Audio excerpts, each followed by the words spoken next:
থেকে যান্ত্রিক শহরে আসা দ্বিতীয় দিন চলছে। তো সকালবেলা ঘুম থেকে উঠে গতকাল যেহেতু অনেকগুলো কাজ করেছিলাম, আজকে হচ্ছে সকালে ঘুম থেকে উঠে পান্তা ভাত আর হচ্ছে ভর্তা, ডাল, আর যারা পরোটা খাবে তাদের জন্য পরোটা। আমি হচ্ছে সিয়াচিড আর হচ্ছে দুটো ডিম খেলাম।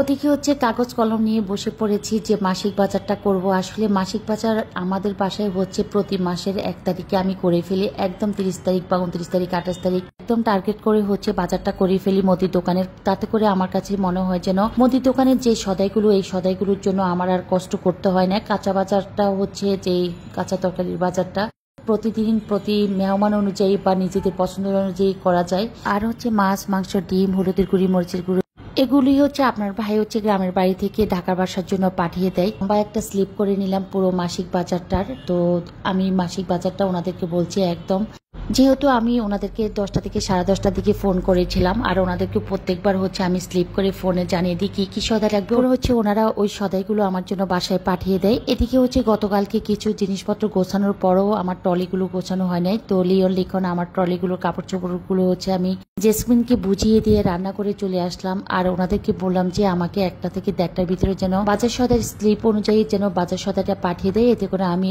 একটু ফ্রেশ ভাবে বাজার সদাইটা গুছিয়ে ফেলতে পারবো। বাসাটা অপরিষ্কার হলো 1টা 1:30টার ভিতরেও সবকিছু গুছিয়ে আবার বাসাটা ক্লিন করতে পারবো। গতকাল থেকে আজ পর্যন্ত আমরা সবাই বাসার কাজগুলো করতে করতে সবার যেন অবস্থা একদম বাজে।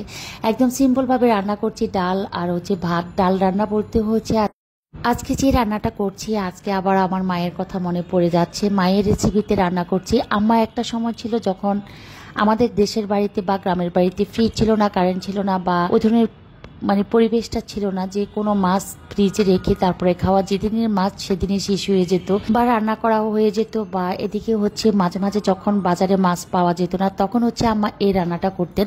সেটা ছিল মুগ ডাল দিয়ে তারপরে হচ্ছে ডিম রান্না। এটাকে কি নামে কি রেসিপির নাম দিব আমি জাস্ট আমার এখন পর্যন্ত মনে নেই। তবে আম্মা রান্নাটা করতেন, এভাবে রান্না করতেন, দেখতাম, আমার খুব ভালো লাগতো খেতে। তো আজকে আমার কেন জানি মুগ ডাল রান্না করতে গিয়ে, যেহেতু বাজার সদাইটা আমার এখনো একদম বাসায় এসে পৌঁছায় নাই, বাসায়ও যাওয়ার সময় একদম সবকিছু ক্লোজ করে শেষ করে আমরা চলে গিয়েছিলাম যে একদম নাই নাই করে, যাতে এসে আবার বাজার করে আবার নতুন করে রান্না করতে পারি। সেজন্য যাওয়ার সময় হয়েছিল কি একদম সবকিছু একদম শেষ করে গিয়েছিলাম, যাতে এসে বাজার করে আবার নতুন করে রান্নার কাজে স্টার্ট করতে পারি।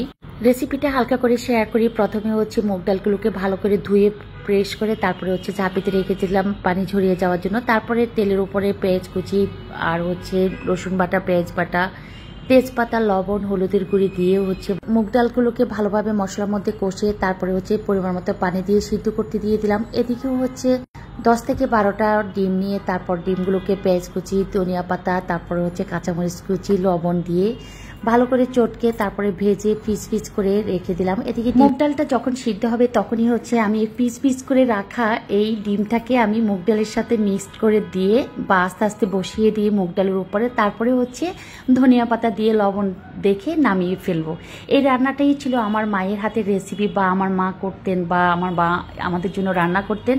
আমি ফলো করতাম, কখনো রান্না করিনি। আজকেই জাস্ট রান্না করলাম, সাথে সাথে আমার কথা মনে পড়ে গেল। অনেকে হয়তো এতক্ষণ পর্যন্ত আমার হাতের দিকে তাকিয়ে আছেন যে উনি যে কথা বলতেছে ওনার হাতের মধ্যে এত ইলিশ মাছ কেন। আসলে ইলিশ মাছের সিজন এখন না। ইলিশ মাছের সিজন না থাকলেও মাঝে মাঝে হচ্ছে কি ছোট ছোট নদীতে জেলেরা যখন মাছ ধরতে যায় আমাদের গ্রামের বাড়িতে, আর আমাদের যে গ্রামের বাড়িটা একদম নদীর কাছাকাছি, তো সেক্ষেত্রে হচ্ছে জেলেরা যখন মাছ আনে, আর যেহেতু আপনার ভাইয়ের ফিশিং এর ব্যবসা আছে, সেক্ষেত্রে হচ্ছে কি আমাদের জেলেদেরকে বলে দেওয়া হয় যে, বা ঢাকার বাসায় যখন মাছ থাকে না তখন জেলেদেরকে বলে দেওয়া হয় যেন যে কোনো মাছ পেলে যেন আপনার ভাইকে ইনফরমেশন করে যে মাছ আছে বা এই মাছ পাওয়া গিয়েছে বা জালে এই মাছ ধরেছে। তো ইলিশ মাছটা হচ্ছে কি আজকেই পাঠালো। গ্রাম থেকে যে কোনো মাছ আনলে আমি একটু ধুয়ে ফ্রেশ করে আবার একটু ফ্রিজে রাখতে আমার ভালো লাগে, কারণ অনেক দূর থেকে যখন মাছগুলো আনে এগুলো যদি ধুয়ে না রাখি আমার কাছে মনে হয় যেন অনেক ময়লা, বা জেলেরা হয়তো বা এভাবে ধরেছে ভালো করে ধোয় নাই, বা অনেক দূর থেকে মাছ আনলে যে কোনো মাছ বাজার থেকে হোক বাইরে থেকে হোক একটু ধুয়ে ফ্রেশ করে নিজের মতো করে রাখলে ভালো লাগে। তো এদিকে হচ্ছে করলা ভাজি করছি। তো করলা ভাজি তো এটা নর্মাল একটা বাসার সবারই ভাজি করা হয়। আর যে প্রচন্ড গরম পড়তেছে না, কোন অঞ্চলে কোন জেলায় বা কার বাসার কে কি অবস্থানে আছে না, আমার কাছে মনে হয় যেন একদম চুলার কাছে আমরা যারা আছি তাদের মতো কষ্টের জীবন যাপন আর কেউ করছে না। আর যারা হচ্ছে একদম খোলা আকাশের নিচে হচ্ছে যেমন রিক্সা চালক যারা, তাদের জন্য মনে একদম মানে জীবনের সবচেয়ে কষ্টের বিষয় হয়ে পড়েছে এই 1 সপ্তাহ। কারণ এতটা গরম পড়তেছে, এতটা জনজীবন অতিষ্ঠ হয়ে গেছে গরমে, সবারই অবস্থা মানে খুবই বাজে। এদিকে হচ্ছে বাচ্চাদের স্কুলও এক সপ্তাহ বন্ধ দিয়ে দিয়েছে। এই জিনিসটা আমার বেশি ভালো লেগেছে, কারণ এতটা গরম পড়তেছে, বাচ্চাদেরকে স্কুলে পাঠানোটা তো রিস্ক হয়ে গেছে।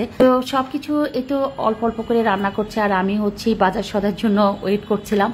ইলিশ মাছগুলোকে কেটে ধুয়ে পরিষ্কার করে রেখে দিলাম। আর এদিকে হচ্ছে যে মায়ের হাতের রেসিপির কথা শেয়ার করছিলাম এতক্ষণ পর্যন্ত। যতবার রান্নাটার কাছে যাই ততবারই আমার কথা মনে পড়ে, মনে মনে ভাবি যে আম্মা এভাবে রান্না করতেন। আমার আম্মার জন্য সবাই দোয়া করবেন, আমাকে আল্লাহ যেন বেহেশত নসিব করেন এবং উপরে ভালো রাখেন। তো এই তো রান্নাটা আমার যে রেসিপিটা ছিল সেই রেসিপি অনুযায়ী একদম ওভাবে রান্না করার চেষ্টা করলাম। জানি না সবাই কতটুকু লাইক করে। আপনার ভাইয়ের পাঠানো ইলিশ মাছগুলোকে সর্ষে ইলিশ করে নিয়েছি। তো সর্ষে ইলিশ তো এখন ঘর ঘর সবাই করে। অনেকে হয়তো খেয়াল করেছেন আমি 3টা ইলিশ মাছ কেটেছিলাম, কিন্তু 3টা ইলিশ মাছের মাঝে একটা ইলিশ মাছ ছিল একদম নরম। নরম বলতে অতটা নরম না, গিয়েছে গন্ধ হয়ে গিয়েছে এমন না। তো 2টো ইলিশ মাছ আর 3টে মাথা আমি হচ্ছে রান্নার জন্য নিয়েছি। আর একটা ইলিশ মাছ হচ্ছে 4 পিস করে, ওগুলো হচ্ছে হালকা ভেজে তারপরে হচ্ছে ভর্তা করে ফেলবো।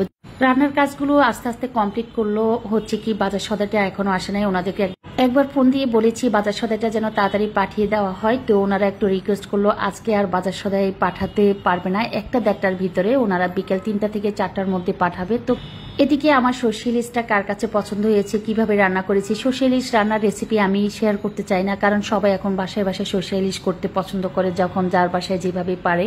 সরিষা ইলিশ করা মানে হচ্ছে বাসায় বোম্বাই মরিচ থাকতে হবে, বা বোম্বাই মরিচটা হাতের কাছে থাকতে হবে, নয়তো আমি সরিষা ইলিশ তেমন একটা করি না। আমার কাছে মনে হয় সরিষা ইলিশে সরিষা বাটা আর হচ্ছে লাস্টে নামানোর আগে হচ্ছে বোম্বাই মরিচ না দিলে সর্ষে ইলিশের যে স্মেলটা আমার কাছে মনে হয় যেন ভালো আসে না। জাস্ট সরিষা বাটা আর হচ্ছে বোম্বাই মরিচ, এই দুটো যখন হাতের কাছে থাকে, আর যদি বাসায় ইলিশ মাছ থাকে, তখন সর্ষে ইলিশটা আমার কাছে সবসময় করতে ভালো লাগে বা স্বাচ্ছন্দ্য বোধ হয় যে না এই দুটো উপকরণ আমার হাতের কাছে আছে। দুটো উপকরণ থাকা মানে হচ্ছে সর্ষে ইলিশটা করার জন্য আমি প্রস্তুতি নিতে পারি। তো সব রান্না শেষ করার পর হচ্ছে নিরুপায় হয়ে হচ্ছে রুমে চলে যাচ্ছি, কারণ এতটা গরম। তার মাঝে চেয়েছিলাম যে বাজার সদাইটা পাঠালে বাজার সদাইটা গুছিয়ে তারপরে আমি রুমে আসবো, কিন্তু তো আগামীকাল বাজার সদাই কি কি বাজার করেছি সবকিছু শেয়ার করব। শেষ পর্যন্ত সবাই ভালো থাকবেন। আল্লাহ হাফেজ।